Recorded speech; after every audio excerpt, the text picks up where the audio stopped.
Bonjour aux nouveaux et rebonjour à ceux qui sont de retour. Si vous souhaitez supporter la chaîne, vous pouvez souscrire à notre Patreon pour avoir accès au code source des séries et des projets à venir. Vous pouvez aussi rejoindre notre Discord qui est public. Si vous êtes intéressé par les jeux vidéo, vous pouvez souscrire à ma deuxième chaîne. Autrement, like, comment, subscribe pour booster l'algo de la chaîne. Tous les liens sont dans la description. Bon visionnage. Alors nous sommes de retour pour notre série Discord JS et nous sommes à l'épisode 4. Dans cette vidéo, nous allons voir comment lancer notre bot, mais sur Windows cette fois-ci. Donc dans la vidéo précédente, on avait vu comment le lancer sur Replit, sur Internet, et maintenant on va voir comment le faire sur Windows avec VS Code. Alors, vous allez devoir créer un dossier, peu importe le nom. Vous pouvez faire clic droit et on va l'ouvrir avec VS Code, donc Open with Code. Ça va ouvrir notre VS Code. Et à l'intérieur, on va mettre maintenant ici, New File, on va créer un fichier qu'on va appeler index.js, ce sera notre fichier principal pour le moment. On va ensuite ouvrir le terminal. Alors le terminal, ça s'ouvre avec CTRL-J, d'accord? Et après, vous allez mettre ici npm init-y. Ça va permettre simplement d'initialiser notre projet avec un package.json. Donc ça va initialiser notre projet Node. Voilà, on a des informations, on a le nom de notre dossier. On a la version, la description, le fichier principal, etc., etc. Maintenant, on va installer notre librairie, Discord.js. Si vous allez sur Discord.js, la documentation, on peut voir que pour l'instant, on va utiliser la version 13.6 de Discord. C'est pas marqué, mais je vous le dis. On va utiliser la version 13.6, c'est marqué là d'ailleurs. Donc là, pour installer la version 13.6, on va faire npm i discord.js, on va mettre un arrobase, et on va mettre 13.6.0. Soyez sûr d'utiliser toujours la même version que moi j'utilise pour mes différents packages. Ça permettra, lorsque vous allez suivre le tutoriel, de ne pas avoir d'erreur parce que vous avez une version qui est plus avancée et du coup le code va changer. D'accord? Donc utilisez toujours la même version que moi. 13.6.0, on va appuyer sur Entrée, ça va donc installer Discord.js. Vous allez ensuite avoir sur votre package.json ici une nouvelle dépendance avec la version 13.6.0. Enlevez ici le chapeau, ça permettra de désactiver les mises à jour automatiques. Donc là, on a maintenant accès à notre librairie. Et on va aussi installer un autre package qu'on va utiliser un peu plus tard qui s'appelle .env. Donc .env.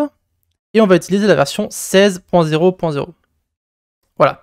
Donc ça sera deux packages qu'on va utiliser au départ. Je vais aussi enlever le chapeau ici pour ne pas avoir de mise à jour automatique. Ensuite, on va aller sur notre fichier principal. Donc on peut maintenant descendre un petit peu notre terminal. Et dans le fichier principal, on va maintenant écrire le code qui est nécessaire pour lancer notre bot.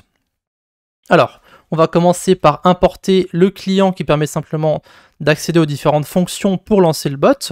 Donc vous allez faire const, ensuite vous avez vos accolades, et là vous mettez client, alors le C en majuscule, d'accord, et n'oubliez pas les accolades aussi, et ensuite require discord.js. Voilà. Donc ici, ça permet simplement d'avoir accès à la classe client. Et ensuite, on pourra utiliser les différentes fonctions.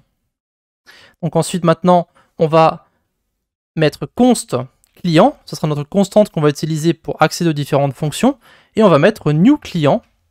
Et à l'intérieur, on va devoir mettre les intents. Alors, si on va ici sur la documentation de Discord, vous avez la liste des différents intents. Qu'est-ce que c'est un intent? C'est simplement un paramètre que vous allez mettre sur votre client pour dire à l'API de Discord les différents événements que vous souhaitez recevoir lorsque le bot va se lancer. D'accord? Donc ne mettez pas tous les intents, on va mettre uniquement ceux qu'on va utiliser. Ici, j'ai un calculateur qui va vous permettre de mettre les intents que vous souhaitez et ça va vous montrer aussi les événements que vous allez recevoir. Donc ici, nous, pour l'instant, on va utiliser uniquement l'intent guild. Et ici, vous avez les différents événements que vous allez recevoir. Vous avez ready, resumed, voice server update, user update, etc., etc. Les différents événements que vous pouvez avoir sur votre bot, vous les avez ici sur la documentation de Discord.js, documentation, le deuxième onglet. Vous allez ensuite sur client, et sur client, à droite ici dans les événements, vous avez la liste de tous les événements. Si on va ici sur l'événement ready, on peut voir que l'événement ready, c'est celui qui va se déclencher lorsqu'on va lancer le bot. Donc ici, on va uniquement cocher guild, et vous pouvez voir qu'en bas, vous avez intent 1. Donc ça, c'est le chiffre 1. Ce qui veut dire que maintenant, sur notre bot, si on retourne sur VS Code, vous va mettre ici dans un objet, donc n'oubliez pas les accolades, on va mettre intent, et ici on va mettre 1, tout simplement. Et ici on va recevoir donc tous les événements que je vous ai montrés juste avant sur le calculateur. Et enfin, on va mettre ici client.on. Alors, vous avez deux fonctions qui sont disponibles. Vous avez on et vous avez once. Donc once, ça veut dire que le code ne va se lancer qu'une seule fois. Donc once s'utilise uniquement pour l'événement ready, en tout cas pour le moment. Donc on va mettre ready. Après, vous avez une virgule, donc n'oubliez pas, hein, faites pas de faute lorsque vous allez recopier votre code. Ici, vous mettez en général les paramètres.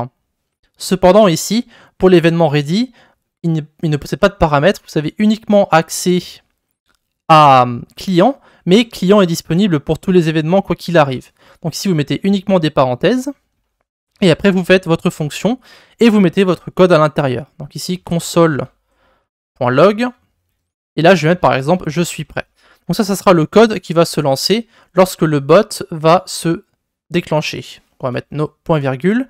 Et enfin, pour faire en sorte que notre bot se connecte correctement, on va devoir aussi utiliser la fonction login. Et à l'intérieur de login, on va mettre notre token. Donc le token que je vous avais montré dans les vidéos précédentes. Donc on va accéder à notre application. Vous avez ici votre token. Et ensuite, on va mettre ce token à l'abri des regards indiscrets. On va le mettre dans un fichier .env, donc .env. Et vous allez mettre ici votre clé, donc Discord token. Et vous mettez ensuite votre clé. Donc ici, ce sera notre token que je vais régénérer. Et ici, pour accéder donc à ce token qu'on vient de créer dans le .env, vous allez voir que ça va être très simple. On va devoir importer le .env. Donc ici, on va faire const.env égale require.env. C'est ce qu'on va utiliser. Et ensuite, vous faites donc .env.config. Et donc après, vous allez pouvoir accéder à toutes les variables qui se trouvent dans le .env. Donc ici, dans client.login, on va faire process.env. Et ici, on va mettre Discord token. Donc ça correspond à la clé que vous avez créée dans le .env qui se trouve ici. D'accord? Très important. Et donc maintenant qu'on a notre ready et notre login, on va pouvoir lancer notre bot. Et pour faire ça, on va faire node et en fait index.js. Et ici, on va lancer. Et vous allez voir que maintenant, on a ici le message qui a été mis. Donc je suis prêt. Ce qui veut dire que l'événement ready s'est déclenché correctement. Donc maintenant, si vous allez sur Discord, vous pouvez voir que le bot est bien connecté. Voilà, donc ce sera tout pour cette vidéo. On a vu comment créer le code pour lancer le bot. Et dans la prochaine vidéo, on va voir comment créer nos premières commandes.